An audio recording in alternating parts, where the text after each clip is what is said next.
Hi everyone, it's Kristen Williams with the Williams team in Austin, Texas, your local real estate expert. I'm going to share a little bit about kind of the tale of the two different markets that we are in here in Austin, Texas. And what I mean by that is that there are a lot of houses that have been sitting on the market that have been for sale for a really long time, and then there's a lot of new listing inventory that's popping up. And the trend that we're seeing is that new listing inventory is starting to be very attractive to buyers, and so those newer houses are going under contract quicker. But what's happening in several, and I've seen it personally on with our team, is that we are getting into multiple offer situations. And so these are specifically houses that are priced in really great condition, have the right updates, and that are priced in a very competitive way.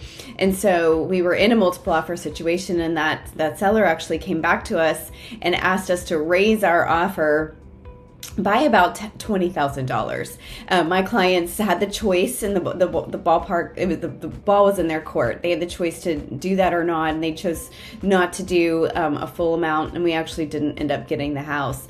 But what that tells us is that in certain circumstances, the seller is in the driver's seat if there are multiple offers that have come in on the property. So that for a buyer, it's just very important to be in a position where you understand that you might not have as much leverage to negotiate as maybe you had thought, or maybe the market indicates that you do. The homes that you do have some leverage to negotiate on are those that have been sitting there for a while, the ones that have a days on market of 30 days, 60 days, 100 plus days. Those are the houses that have a lot more negotiation leverage where the seller's not really in the driver's seat.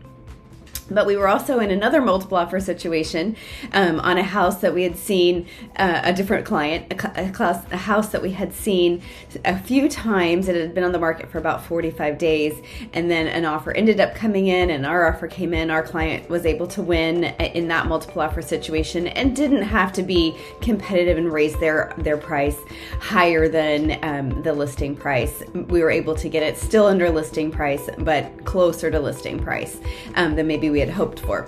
So I'm just sharing these different scenarios to say that every situation and every story and every house is very unique and different.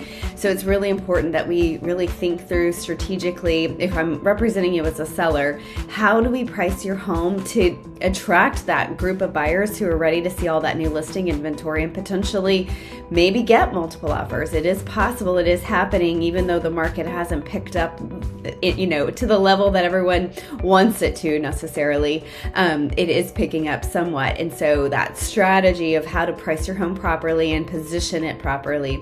And then also from a buyer side, how to have the conversation on, which type of house do you want? Do you want one that's been sitting that you have some negotiation leverage on, or a newer listing that might not have as much leverage, and you may have to pay more than you might actually want to pay, or give up do terms that are going to be really attractive to the seller so they pick your offer, especially if it ends up going into multiple offers. So there's just a lot of different scenarios out there, but I wanted to share a little bit about our experience of the last 7 days because all of this has unfolded in the last week. So anyhow, again, every situation is different and unique. Reach out. Me and Brittany and our team are here to really help you figure out what the best strategy for your real estate needs are, and we're happy to help and ready to go. So reach out. We'll have a great weekend. Stay warm out there, and we'll see you next week.